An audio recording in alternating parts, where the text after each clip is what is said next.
Okay, team, here's what's been happening on Ghost Rider. The facts. First, a fire burned out the back room of Mr. Brinker's store at 7 o'clock the same night Jamal delivered a note to Brinker. Then, Brinker accused Jamal. I betcha he's the one who burnt down my store. And the police are on the case. Where were you last night at 7 o'clock? But so are Jamal's friends. Gaby and Tina are making a video to clear Jamal and a casebook to keep track of the suspects and evidence. And Ghost Rider sent a message at Brinker's, copyright infringement. When Alex and Jamal looked it up, they found out that it means it's against the law to sell something that someone else has made unless you get their permission. Now, here are some new facts from the last show. First, Tina and Gaby discover the blank videotape they bought at Brinker's isn't blank. There's a movie on it. What's happening? And the Ghost Rider team gets a new member. All right! And a new clue. Next, the police still think Jamal may have burned down the back room of Brinker's store. Is this your cap? Yeah, it's mine. I left that cap at Mr. Brinker's Friday afternoon, but I don't know how it got into that back room. So the team calls a rally to discuss the case. Maybe Mr. Brinker burned his store himself for insurance or something. He's got an alibi. He was at a school meeting at 7, remember? Then Ghost Rider shows up and things get really tense. Police arrest warrant, Jamal Jenkins. Guys, you've got to find out who did this, or I'm going to jail. Will Jamal take the heat? Or can the team figure out who really set the fire in time? Could it be the kid with the firecrackers Jamal saw outside Brinker's? Or Mr. Brinker himself? The team thinks he's got an alibi. And what about the man Jamal saw delivering boxes to Brinker's the night of the fire? Get a pencil in your casebook out and keep track of the clues, because the Ghost Rider team is on the case. Arrest, ordered and authorized, 9/12. Guys, we've got to find out who did this, or I'm going to jail. Why would Mr. Brinker have a tape with a movie on it, but no label? And what does it have to do with the fire? It's gotta mean something. Look! Is that the firecracker kid? Yeah, come on. Hey, wait up!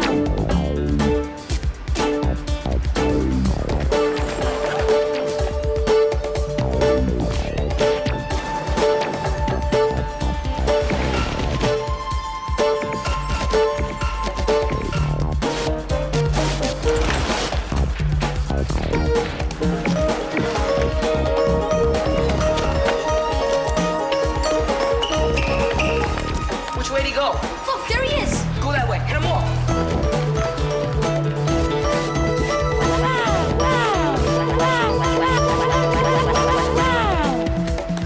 Where'd he go? We lost him. He did it. He must have. Why else would he run away? Come on, we gotta get Craig. He'll have some ideas. Okay.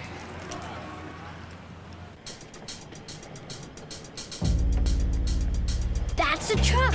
Jamal saw the guy making a delivery to Mr. Brinker's right before the fire started. Why was he making a delivery after the store was closed? And why is he working on Sunday? Let's go ask him.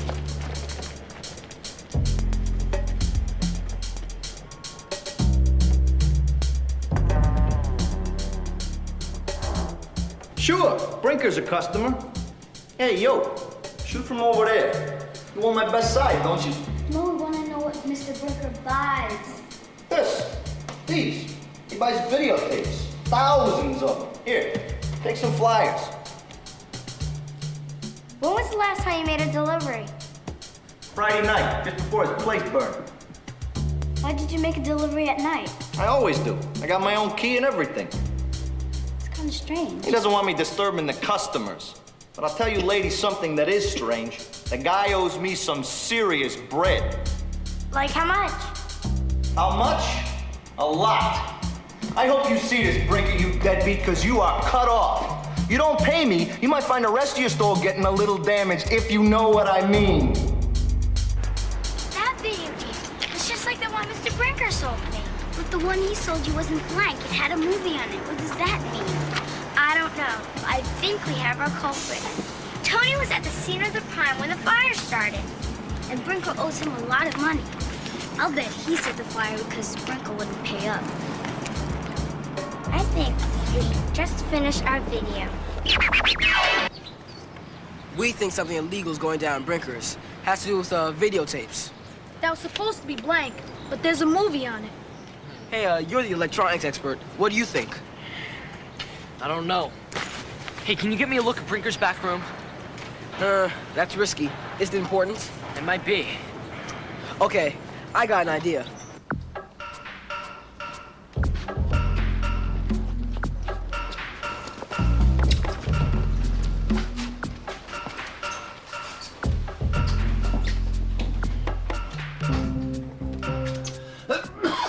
I told you I never heard of any Gregory Gargantua. I can't talk now anyway.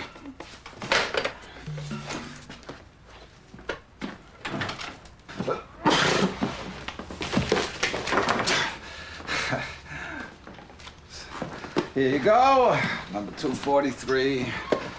That'll be $2.50 a night.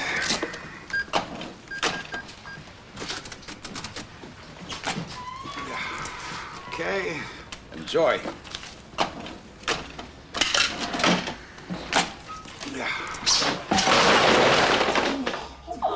Gosh, Mr. Brinker, I'm so sorry. Well, how did that I happen? don't know. Don't tell my dad. I'll pay for it. Oh, don't hang on I'm that sorry. thing like, well, give me a hand here. Come on, help me. All right. I just like can't. Well, don't cry about it. Just help me. Okay. Help me pick it up. Man, it smells back here.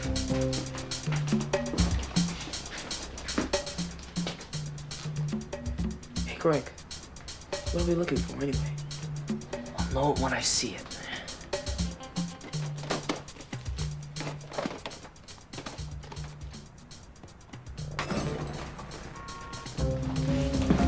Excuse me, Mr. Brinker. I'd like to rent all these movies. Oh, okay.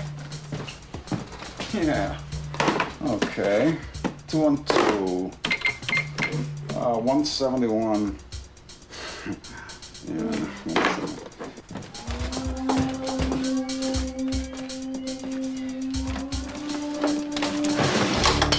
Shh. What was that? I'd like a few more. Cooking with herbs? Yeah. Okay.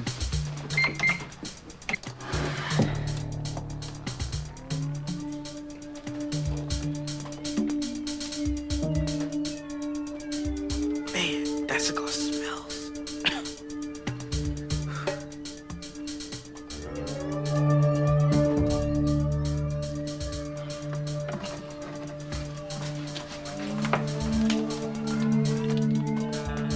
What is it?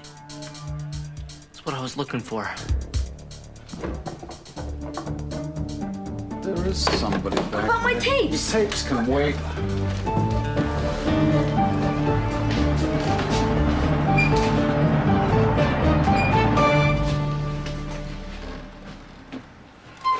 Brinker's setup in there is wild. Hey, guys.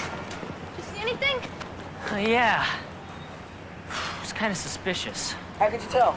Well, the VCRs, the way they were set up, Uh-huh. he can make a bunch of copies from just one movie. Is that wrong or something?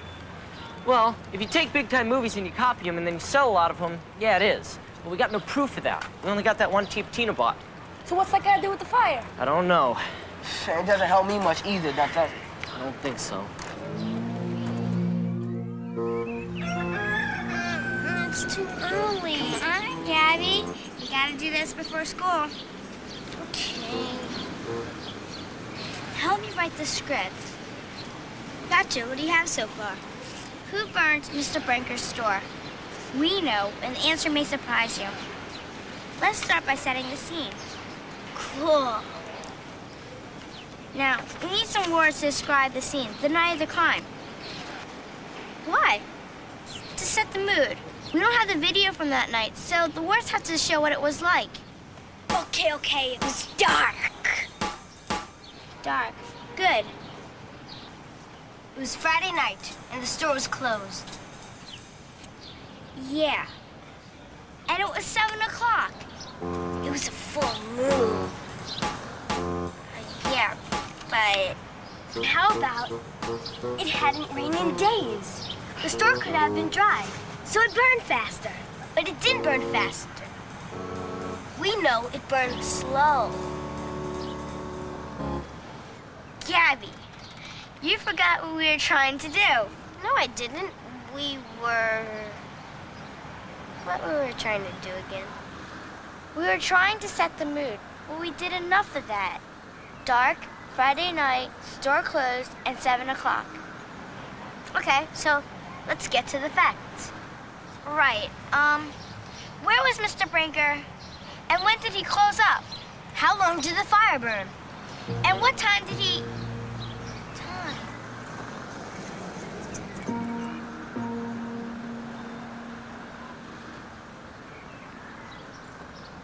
What time did he what? Do you have a newspaper article about the fire? I gotta see it again.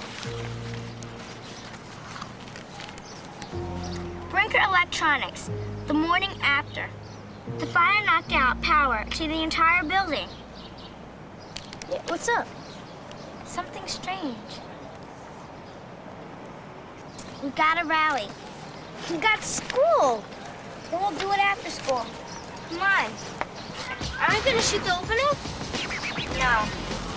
Because if I'm right, a lot of the things we said in the videos gotta change.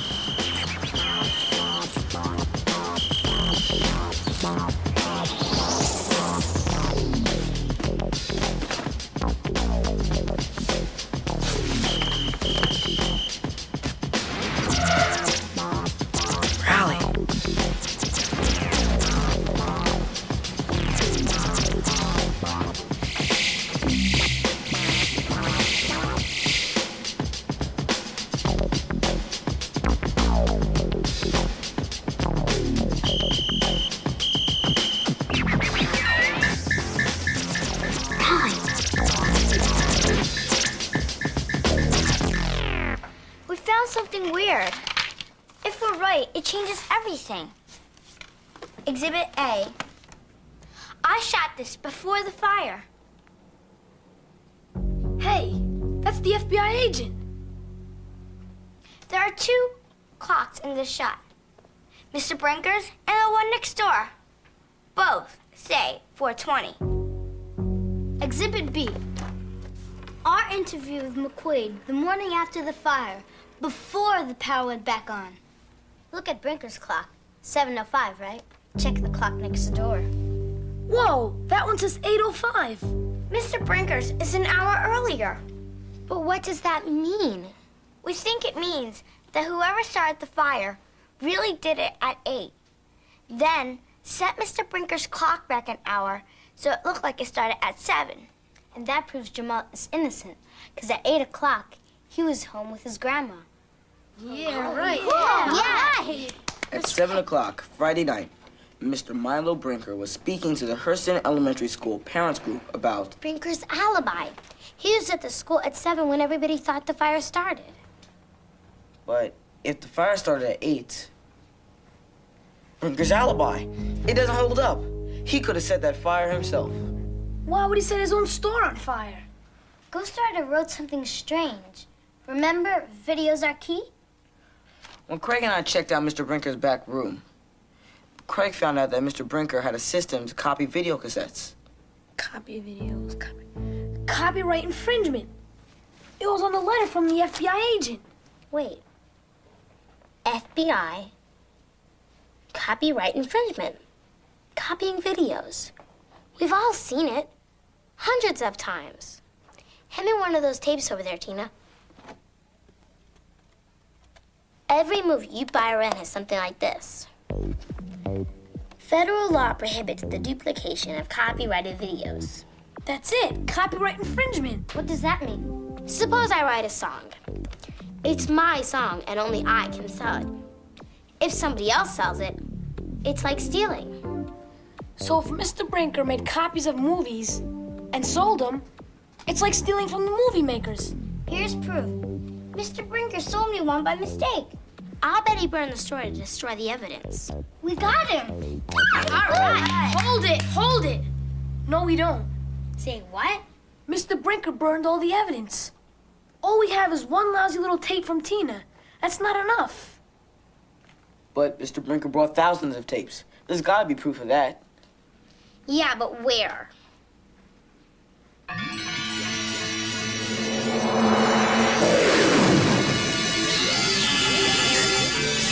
Ghost Rider!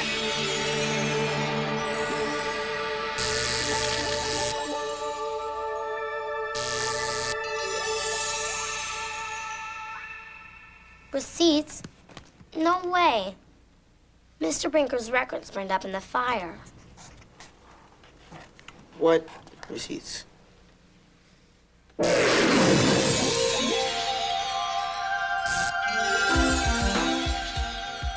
I hope Tony has enough receipts. Ghost Rider must have read them. He knows what he's doing. Yeah, Ghost Rider. Uh-oh. Double uh-oh. Your grandma said you were coming right home after school. Where you been? Did I... And you lied to me, Jamal. I told Lieutenant McQuaid you would never lie to me. And now I find out they have enough evidence to arrest you for arson. What is going on? Dad, I wanted to tell you, but first, the police and... Son, I have a warrant for your arrest.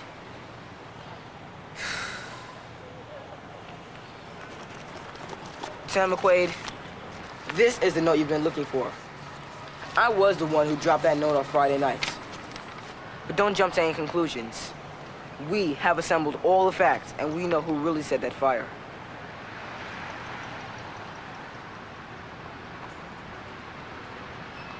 Excuse me, Mr. Brinker?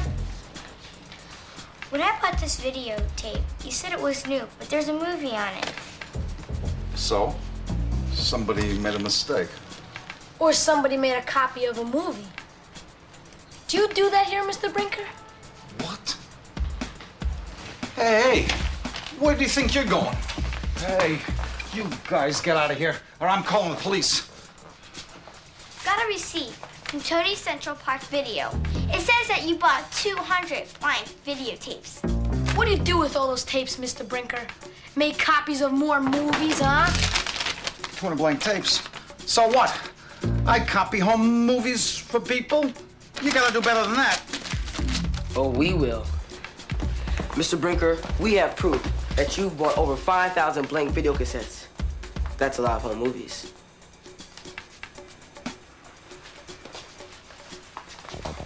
Oh, let me just see those. Oh, yeah. Yeah. Well, those 5,000 blank tapes. Yeah, I remember those. Going somewhere, Mr. Brinker? I got him, McQuaid. I got him. Arrest him. Sorry. Jamal's not a suspect anymore. But he was here when the fire started. Yes, he was here at 6:59. We have proof of that now. This is the note he dropped off. Well, then he was the guy in the surveillance video. Arrest him. Just a minute. Jamal, could you read the note, please? Dear Mr. Brinker, the way you treat some of your best customers is unjust. If you were nicer, we would buy more things from you. We don't want to make trouble. All we want is to be treated fairly. Sincerely, Jamal. Now, does that sound like something a kid would write who's about to burn down your store? No. See? And it gives Jamal the hook. That doesn't prove anything. Yes, it does. It proves that he was here at 6:59. And we also have a videotape made by Gaby and Tina. It proves the fire didn't start at 7 after all. It started at 8. Thanks to these kids, we found out a lot about you. The FBI said that you're allegedly part of the biggest videotape pirating ring in New York history. Does the name Gargantua mean anything to you? No. Gargantua, or Mr. Big as they call him, sells pirated videotapes which you make right here. The FBI gave you a notice to testify against Mr. Big, and that same night, your store caught fire. Thanks to these kids, we've also found out where you get your blank tapes. Yeah, I bet we all get medals. Alex, could you move that board aside? It's a felony to destroy evidence, Mr. Brinker. You know that. You got no proof I started that fire? Except for one thing. How come no one heard the smoke alarm? Was it because you turned off the smoke alarm? No, it's burnout. Well, I think it's time we take a look at the circuit breaker box that controls Mr. Brinker's electricity. We know you're the only one who has the key, Mr. Brinker. Well, this is an invasion of my privacy. I have a search warrant. Would you please open up the circuit breaker box, Mr. Brinker?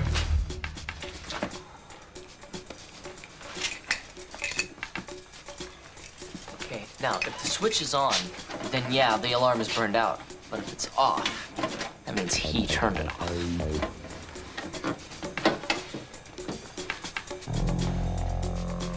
It is off. He did do it. Hold it, Brinker. I'm gonna fight this. I'm not gonna go without a fight. I'm sure of that.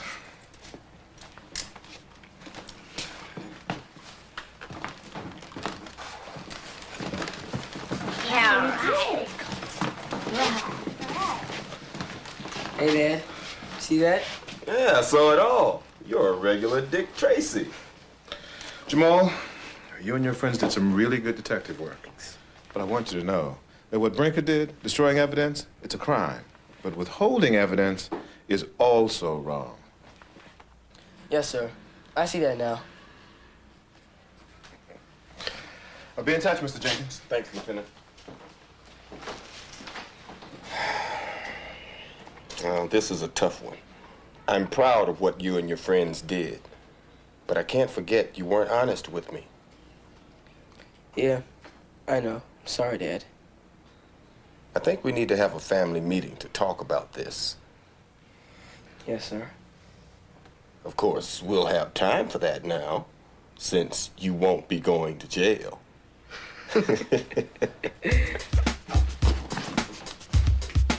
So in conclusion, it was these clues. The FBI agent, the movie on the videotape, and the thousands of blank cassettes Mr. Brinker bought that made us think he was copying movies. But it wasn't until we discovered the two clocks with different times that we figured out the fire was set at 8 o'clock, not 7 o'clock. Because of that, Mr. Brinker lost his alibi. The turned-off smoke alarm was the final piece of evidence. So who burned Mr. Brinker's store? It was Mr. Brinker, and Jamal is innocent.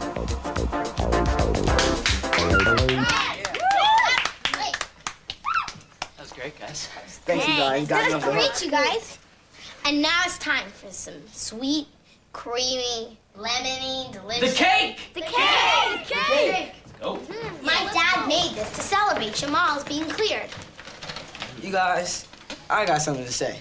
First of all, that video was fantastic. And secondly, I gotta thank you guys. If it wasn't for you, I'd be in some deep trouble. Yeah! Yeah. Still one thing I don't understand. What's that? Well, how did you guys figure out what it said on the FBI letter? You know, like copyright infringement and all? It's kind of secret, Craig. Look! What's going on? Wow! Jamal! Yeah. Don't worry, Craig. It's cool. Wait, Craig! All right.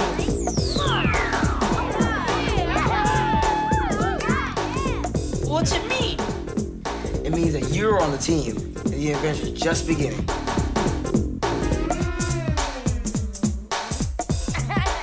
Cool, all right. Friends are forever. Friends are always true. If you get in trouble, a friend will help you through. Friends are forever. Friends are always there. When you have a friend in trouble, gotta show him that you care. Friends are forever. Friends help each other. Friends stick together, holding on. Friends forever, helping each other, staying together, trying to hold on. When you need a solid friend, together we'll be strong.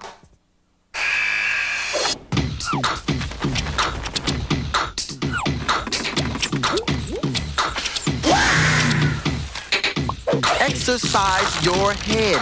Read. Go Ghost Rider is brought to you in part by Nike, Additional bucks that keep our team supreme come from public television viewers like you and me. the Corporation for Public Broadcasting, The John D. and Catherine T. MacArthur Foundation, the Pew Charitable Trusts, and the U.S. Department of Education. but you can't say it all in breath. I bet you can.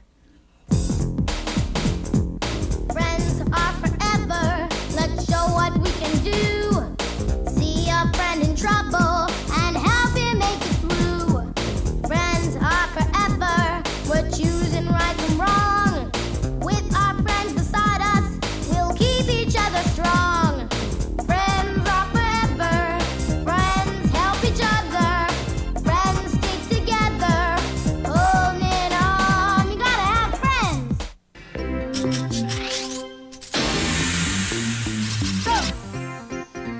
Ghost Rider! Ghost Rider was originally produced for the Public Broadcasting Service. Read more about Ghost Rider and the Ghost Rider team in these Bantam books.